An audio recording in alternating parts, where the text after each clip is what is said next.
Welcome to Excellence in Excel, and in this video you will learn how you can use in Google Sheets the min function. So the min function is a straightforward function since it just gets the smallest number out of a specific selected range.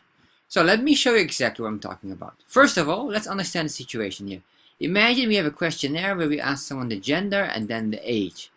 So we have here all the ages, and now what we want to know is what is the lowest age here. So with the min function you can get the value quickly. So how to do that? Let's start here and we type in min and then open up, and then we can see here the situation. Then we select here just our range that we want to analyze and then enter, and you can see the lowest or the youngest person is 33 of age. What happens if I change this to 10? Instantly, the min function recognizes that and jumps down to 10. And this is how you can use in Google Sheets the min function.